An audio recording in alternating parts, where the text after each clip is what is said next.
Luciano, mais uma sessão do Café com Saneamento e hoje eu tenho um grande prazer de ter esse profissional que eu conheço há bastante tempo, presidente-diretor, diretor-presidente da Agência das Bacias PCJ. Para quem não conhece, a Bacias PCJ é composta de três grandes rios, Rio Piracicaba, Rio Capivari e Rio Jundiaí. Passa a palavra para o senhor para que se apresente aqui e a gente inicie o nosso café. Para isso, já vou servindo aqui, mas pode se apresentar, Sérgio. Luciano, agradeço o convite para estar aqui nesse cafezinho, nesse café com saneamento, tema importante. Eu sou Sérgio Razeira, sou economista de formação, vim lá, na minha experiência profissional, trabalhei 10 anos no Departamento de Águas e Energia Elétrica, no DAE, aqui de Piracicaba. Depois eu fui para o consórcio intermunicipal, foram mais 12 anos trabalhando no consórcio intermunicipal. Aí já falando de gestão de recursos hídricos, comitê de bacias, enfim, toda esta gestão de recursos hídricos. E há 12 anos, estou aqui como membro, como um profissional exclusivo da Agência das Bacias PCJ. Então, eu estou feliz aqui para estar com você, conversando, conheço você já há muito tempo, sei aí desse trabalho que a empresa Novaes Engenharia realiza aqui no PCJ e Brasil afora, então muito feliz aí para a gente tomar esse cafezinho. Show de bola. Sérgio, então na gestão de recursos hídricos eu posso falar que já tem mais de 30 anos? Pois é. Na verdade, a gestão de recursos hídricos começa aqui no PCJ com os prefeitos se reunindo e formando um consórcio intermunicipal. Porque naquela época, nós estamos falando aí final dos anos 80, 89, 1989, a gestão de recursos hídricos era centralizada na mão de um órgão estadual, que era o DAE, e de um órgão federal, que era o DINAI, o antigo DINAI, que depois foi substituído pela ANA, Agência Nacional de Águas e Saneamento Básico. Então, começa lá, depois então se institui o consórcio intermunicipal como uma força política dos prefeitos, depois vieram as empresas e fruto, derivado desse consórcio, veio o Comitê da Bacia. Em 91 foi instituída a lei, foi sancionada a Lei Paulista, e em 93 foi instituído o Comitê PCJ. Ou seja, o Comitê PCJ faz 30 anos agora em novembro e o consórcio está fazendo 34 anos. Sensacional. E você participou de toda essa história aí. Eita, coisa boa, tomar um né? café com você vai ter história, Sérgio. Sérgio, o Instituto Trata Brasil trouxe para nós, alguns indicadores de perdas de água. Tem uma super importância quando a gente fala de gestão, de abastecimento de água a nível de bacias hidrográficas, que abastecimento de água é um dos grandes consumidores que se tiram dos mananciais. E ele trouxe alguns indicadores, os mais recentes, que as perdas a nível Brasil estão em torno de 40%. Eu, particularmente, acredito que esse número é até maior do que esse, porque a gente sabe que ainda muitos municípios precisam implantar equipamentos de medições mais confiáveis. Às vezes nem tem macromedidores de vazão para poder estimar o que realmente produz de água. Fala um pouquinho como foi a história ao longo desses 30 anos de gestão aí, como que eram as perdas lá atrás, como era visto o indicador de perda, porque o Brasil ele tem muita disponibilidade de água, E quando você tem muita disponibilidade de água, acaba que não se dá muito valor àquilo que está em abundância. Só que isso vem mudando esse cenário. Nós vamos chegar ainda na história aí, que tivemos algumas crises mais recentes de disponibilidade de água, Isso tudo muda o cenário. Conta um pouquinho dos indicadores de perdas na bacia para nós. Olha, realmente, Luciano, cabe um livro aí para contar essa história. Mas, felizmente, eu acompanhei bem de perto essa questão, adoro esse tema, apesar de não ser engenheiro, porque a gente sempre acha que esses trabalhos na área de saneamento são derivados do afetos aí à engenharia, mas eu, como economista, acompanhei bem isso. Então, porque do ponto de vista do planejamento tem a ver com a minha formação, Planejamento é o negócio do economista. Mas o fato é que, desde o início, o maior problema das bacias PCJ foi esgoto, era esgoto, A gente tinha quase que zero, era 3% de tratamento de esgoto na bacia. Quase não existia isso em 93. 93. 93. E essa lógica de que captar água e tratar água era um serviço que aqui no PCJ a maioria dos nossos municípios são operados por empresas municipais, tem bastante Sabesp, mas a grande maioria serviços municipais, e obviamente que esse indicador de perdas aí, ele sempre foi um grande problema, sempre foi uma grande preocupação do comitê PCJ, dos comitês PCJ e da agência da Bacia PCJ. Por quê? Porque é essa lógica que você falou aí, eu apertou o calo, eu vou lá, peço uma autorização para ir buscar mais água no rio. E aqui no PCJ, esse mais água no rio não tem, não existe, né? Nós temos uma restrição aqui no PCJ, especialmente no período da estiagem, né, que vai ali de março até agora, finalzinho de setembro, né, começo de outubro. Então a gente tem restrições muito fortes. A gente fala assim que o risco de desabastecimento está muito presente todos os anos aqui nos municípios da Bacia PCJ. É uma realidade atual. É uma realidade atual e que, com as mudanças climáticas, os eventos extremos, obviamente que isso vem se complicando. Mas vamos lá, a gente sempre desconfiou muito dos indicadores, né? Nós não temos um indicador confiável no Brasil. Mesmo o SNIS, a gente sabe das falhas que tem ali, é um dado informado, não é um dado fiscalizado, então a gente coloca muita ressalva, mas é o dado que existe e é o dado que a gente trabalha.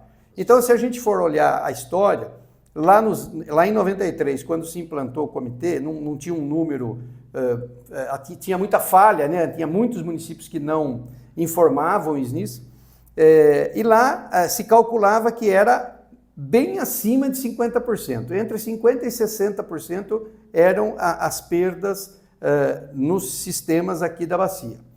Hoje, pelo SNIS, final de 22, pelo SNIS, a gente está em 36%, esse número médio, que também é muito questionável e a gente não está aqui para discutir isso. Positivo. O fato é que, ao longo do tempo, o que é o papel do comitê? O comitê não é fiscalizador, ele tem uma primeira missão, um primeiro fato, que é o de colocar metas no plano de bacias. Então, o nosso comitê de bacias tem uma meta geral para todos os serviços de água, que é de perdas totais de 25%. 25%. Ou seja, eu posso falar que hoje nós estamos em média 36% e a meta é que todo município chegue em 25%. Perfeitamente, isso. Alguns já aparentemente estão abaixo disso e a grande maioria está acima do 25%. E essa meta é para quando, Sérgio? 2035, é a meta do plano de bacias. Muito próximo ao do novo marco de saneamento. Isso, muito próximo. E aí tem todo esse histórico. Então eu costumo dizer o seguinte, que o que o comitê pode fazer, já que ele não é um órgão fiscalizador, ele não tem poder de polícia, ele estabeleceu a meta e ele coloca algumas condições para quem quer pegar o dinheiro, para quem quer usar o dinheiro da cobrança pelo uso da água, dinheiro esse que a bacia do PCJ já cobra desde 2006. Que é uma referência, foi uma das primeiras bacias. Foi uma das primeiras, né? A primeira foi o Paraíba do Sul. E a agência da bacia, que é o braço executivo do comitê, é que faz esse repasse, analisa os projetos. Então, o que a gente observou ao longo do tempo, Luciano? Que os projetos lá no início eram muito mal feitos, a gente chamava de papel de pão, né? Vinha aqui com papel de pão e falava assim, eu quero trocar hidrômetro, eu quero trocar X metros de rede, eu quero instalar válvula. No meio do caminho aí surgiu a tal da válvula redutora de pressão, que eram instrumentos aí, né, que eram equipamentos, caros, né, num determinado momento, mas depois virou moda, todo mundo queria colocar essas válvulas redutoras de pressão, que a gente sabe, obviamente, que é extremamente necessário e tal, mas vinha tudo sem planejamento. Onde você vai pôr a válvula? Depois eu vou ver.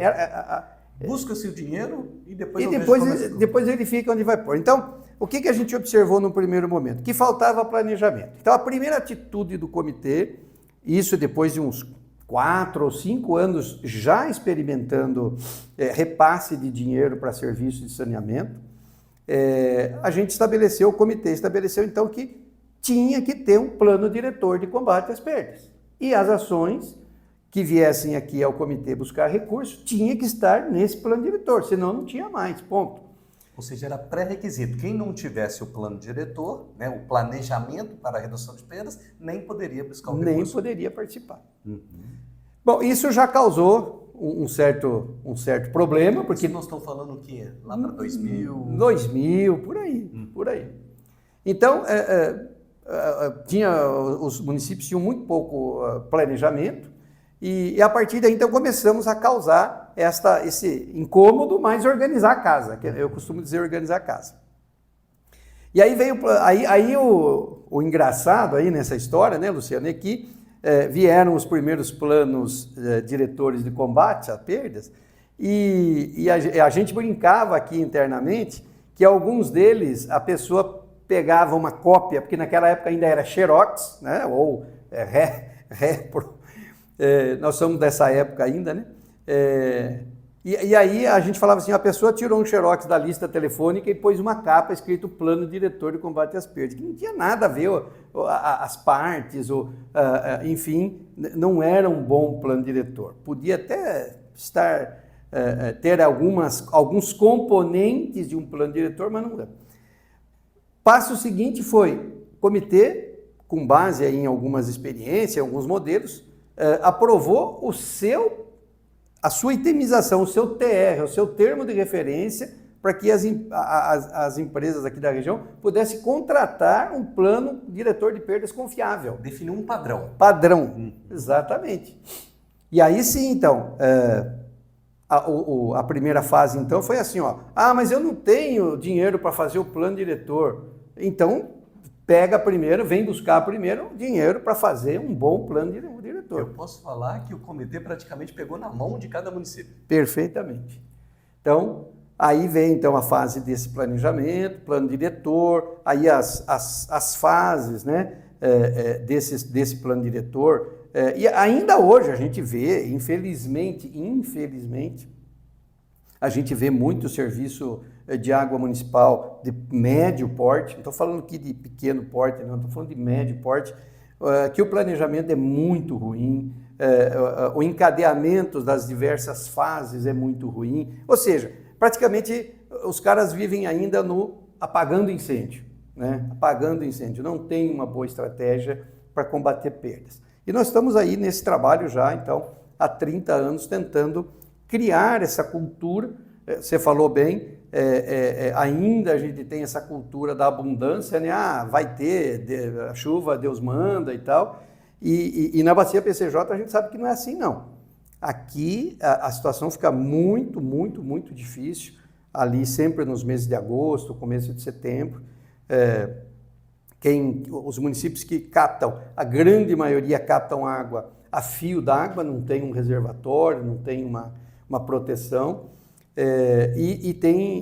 Passam por momentos muito difíceis, especialmente aqueles que estão fora da calha principal, os municípios que captam em ribeirões menores, esses sofrem mais antecipadamente do que os outros que estão na calha principal. Para o pessoal entender, Sérgio, o Café com Saneamento ele é distribuído aí pelo YouTube, então é nível nacional.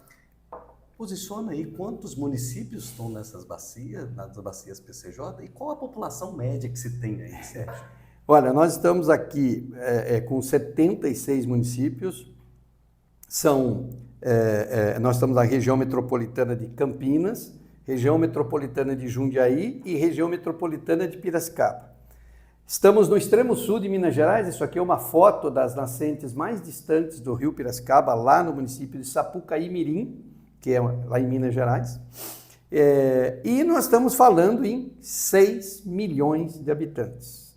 Ou seja, e também se a gente parar para pensar, é muita gente e num polo econômico muito forte. Muito forte. Quando a gente compara a nível Brasil, né? Então nós estamos na região de Campinas, Jundiaí e Piracicaba, né? Então, a economia aqui gira bastante. Então, o uso da água é muito forte, tanto para o consumo das pessoas, que é o consumo humano que a gente está falando de Pedras, mas a indústria é muito forte aqui também, né, Sérgio? Sim, muito então, forte. Tudo isso nós temos uma retirada de recursos hídricos que fazem, em alguns momentos do ano, ter situações de estresse hídrico, podemos falar assim, né? Não, é muito. O estresse do recurso hídrico e de todos nós que estamos nessa gestão. Então, só para a gente ter ideia, Luciano, nós estamos falando entre terceira e quarta região do PIB do Brasil. Olha só. PIB do Brasil, entre 5% e 7% do PIB nacional. Nossa, é significativo. É significativo. Então, nós temos aqui uma conta, né, que a gente faz aqui no plano de bacias, enfim, com que a gente trabalha na gestão. Todas as bombas ligadas, abastecimento público, indústria e irrigação, consomem mais ou menos 40 metros cúbicos de água por segundo. 40 metros. São 40 mil litros por segundo. E quanto tem lá no Rio? Nos períodos de estiagem, a nossa Q710, né, famosa vazão mínima natural, ela está em 34 para ser mais exato. Aqui em Piracicaba está no ponto mais baixo aqui, né, de utilização da bacia, 34 metros cúbicos por segundo. Ou seja, nós temos mais captações do que tem água no rio. Só não para porque o processo é dinâmico. Ao mesmo tempo que você está retirando a água do rio para abastecer a cidade, você está devolvendo água em forma de efluente. Hoje, e na sua grande maioria tratado, mas lá no começo sem tratamento, que era o maior problema do rio Piracicaba final da década de 80. Então hoje esses efluentes já passam. Nós temos um indicador muito bom aqui, viu, Luciano? Isso aqui é importante dizer. Esse é o trabalho. Quando a gente fala assim, mostra os resultados desses 30 anos de comitê, de gestão. Nós temos hoje 90%, mais de 90% de fornecimento de água tratada, 94%, 95% da população urbana com água tratada. Nós temos 92%, 91%, 92% dessa população com esgoto coletado. Nós estamos falando de 6 milhões de habitantes. Nós estamos falando de 76 municípios. Então, acima de 90% com esgoto coletado. E desse esgoto coletado, 80% passa por tratamento. Tratamento ainda secundário, não remove nutrientes, mas esse já está no nosso plano de bacias, a necessidade, e tem metas de remoção de nutrientes para o serviço de saneamento da nossa região, para reduzir nutrientes, porque como a gente depende de barragens, essa barragem não pode estar eutrofizada, como é o caso aqui da barragem de Americana, que é uma barragem para geração de energia elétrica, mas que acaba, na grande parte do ano, no período de estiagem, trabalhando para o saneamento, para regularizar níveis aí de captação de água do pessoal. Olha que interessante. Então, se a gente pensar a nível Brasil, nós podemos falar aí que é uma das bacias que precisa desse trabalho de gestão a fundo, porque falta água. Você trouxe indicadores aí de Q710 quando comparado a vazões que são retiradas, né? A Q710 tem valores menores, né, do que as vazões disponíveis na época de seca. Voltando, então, mostrando a importância das perdas. Das perdas, né? exatamente. Porque nós temos que dar um jeito de usar essa água da melhor forma possível. De perder, a gente não pode perder. A gente tem que evitar os vazamentos e assim por diante. Sérgio, então vocês pegaram na mão dos municípios, fizeram os planos diretores. E aí começou, então, a investir, né, através do dinheiro da cobrança, nas ações baseadas nesses planejamentos. E com isso estão conseguindo evoluir com os indicadores de perdas, né? E o que vocês têm feito aí, pensando hoje em cenários futuros? Quais são as próximas ações que vocês estão vendo aí sendo interessante? Perfeito.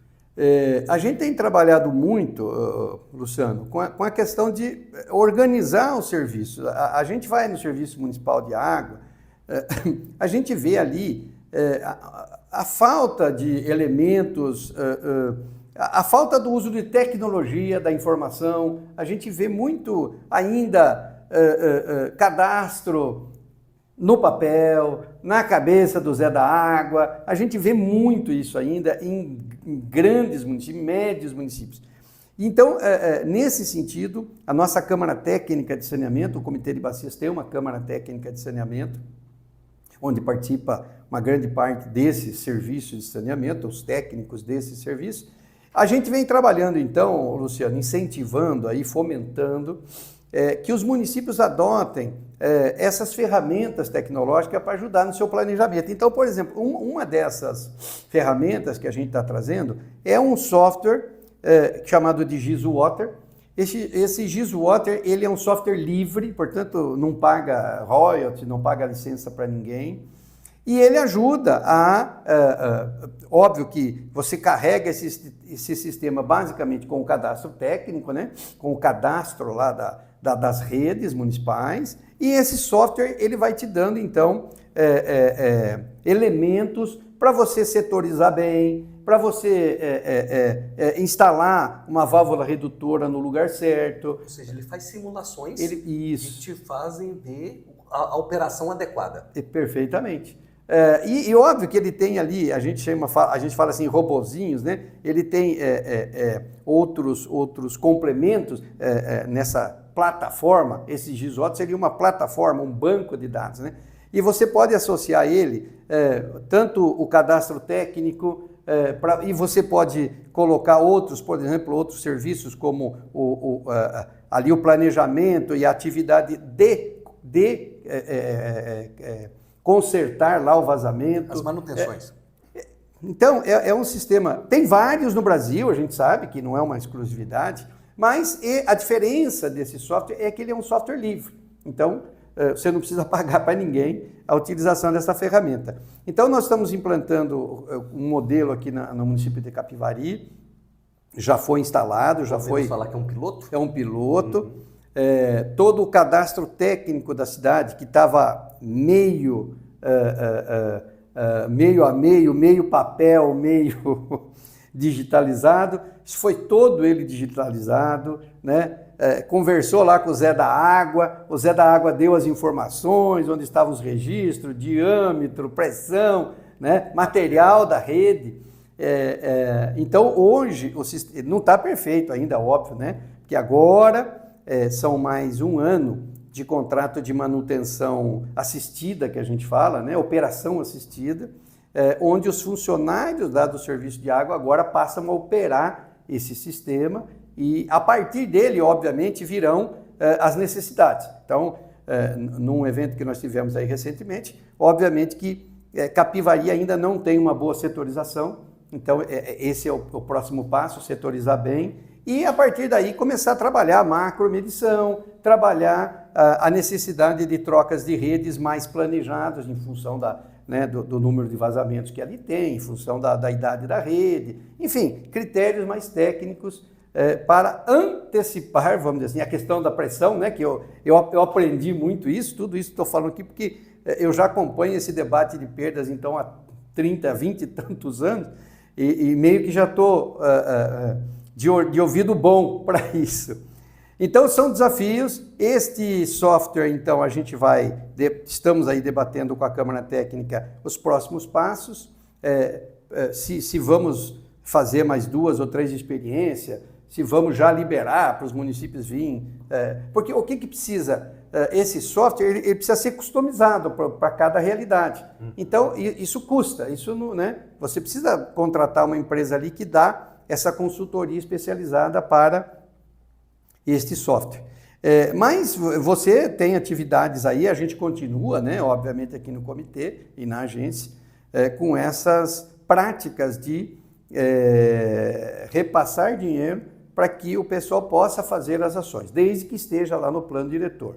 Mas o que a gente entende é que esse software, associado a um trabalho que também a Câmara Técnica está desenvolvendo, que se chama benchmark, ou seja, botar num quadro e começar a comparar mesmo. O que os bons exemplos aqui da bacia, por exemplo, a Sanasa Campina, que tem um belo de um trabalho de combate às perdas, a própria BRK, né, aqui em Limeira, que tem um belo trabalho de combate às perdas, o que eles têm que os outros precisam ter para chegar no nível que eles estão. Ou seja, a partir do momento dos seus resultados, você se torna referência. O que você tem feito para ser essa referência? Perfeitamente. E os que estão um pouquinho mais para baixo, a gente tentar mudar o patamar desse pessoal todo e fazer com que eles consigam melhorar esse trabalho, né? Aquilo que a gente falou. Precisamos evitar o desperdício. Show de bola. Então, isso aí são os próximos anos para que lá em 2035 tenha aí todos os municípios com 25%. E a gente medindo isso, né? Porque eu tenho um amigo meu lá de São Carlos, inclusive, um abraço para o Moretão, né? A gente chama o Moretão. O Moretão sempre falava isso. Até para falar que a gente perde 60%, eu tenho que medir. Até para falar isso. Não pode falar chutando, tem que falar medindo. E medir é um trabalho consistente e de longo prazo. Você trouxe o Moretti aí. Moretti, um grande abraço. Para quem não sabe, eu fui estagiário do Moretti. Tudo que eu sei da parte de Pedras começou lá com o Moretti, então foi um grande professor, um grande abraço aí. Você trouxe um belo nome que contribuiu muito com os estudos, com os planejamentos, com os planos diretores de Pedras, né? E aqui no PCJ, muito. Isso mesmo. Um abraço, Moretti. Sérgio, sensacional trazer essas histórias da parte de Pedras. Muitas vezes as pessoas, principalmente os jovens, né, não têm essa noção do como era lá atrás, como está hoje, como que não tinha recursos lá atrás, muito menos financeiros às vezes, e também ferramentas de dados. Hoje a gente tem aí tecnologia trabalhando, naquela época era praticamente papel, né? Se a gente parar para pensar lá, final de 80, né, início de 90, os computadores estavam começando a surgir, né? Então isso daí traz uma história, né? E eu não tenho dúvida nenhuma que esse vai ser o primeiro bate-papo que nós vamos fazer. Se você me der a oportunidade, junto com o Grupo Novais aí, da gente trazer outras sequências, né, bate-papos aí, para a gente estar levando um pouquinho de informação. Agradeço demais, vamos fazer um brindezinho de café aqui, e passo a palavra para que você faça o encerramento aí do nosso bate-papo de hoje. Olha, Luciano, eu que agradeço. Realmente, eu falo que isso é contar história, né? É contar o desenvolvimento da nossa vida aqui e tal. E eu me apaixonei por esse tema. Sou um cara que procuro me informar, procuro entrar no detalhe. Fui fazer curso, fiz cursos de medição de conduto forçado, conduto aberto. Sou um economista, mas que se apaixona por esses temas e a gente vai aprendendo muito com as experiências, né, desses profissionais, excelentes profissionais que tem na área aí. Mas dizer que é um tema importante, é um tema que ele não se acaba nunca, porque esse planejamento, essa gestão, desenvolvimento tem que estar na vida dos serviços de saneamento, dos profissionais. Estamos com um curso junto com o nosso consórcio intermunicipal, falando de operadores de ETAs e ETS, também para aprender, profissionalizar cada vez mais os nossos operadores de ETA e ETS, mas também com foco em perdas. E dizer que, para mim, é uma alegria. Quantas vezes você quiser falar sobre esse tema, outros temas da gestão, é uma alegria, um prazer imenso, e eu estou sempre à disposição, especialmente da Novais, que é uma grande parceira nossa. Eu agradeço, Sérgio. Se você gostou, faça o seu comentário aí, que depois o Sérgio pode estar respondendo na disponibilidade de tempo dele, para trazer essa história aí, mostrando o belo trabalho que as bacias PCJ é uma referência nacional. Então, Sérgio, eu estou para te falar que aonde eu viajo, a gente, graças a Deus, pela Novais, a gente tem crescido um degrauzinho a cada dia, nós estamos em diversos estados brasileiros e a Agência das Bacias PCJ é uma referência. Então, poder estar do lado de profissionais como vocês, que fez com que esses resultados aconteçam, é um orgulho muito grande para a gente também. Obrigado, Sérgio. E acompanhe a gente aí, surgem comentários e a gente está à disposição. Um abraço para todos. Abraço.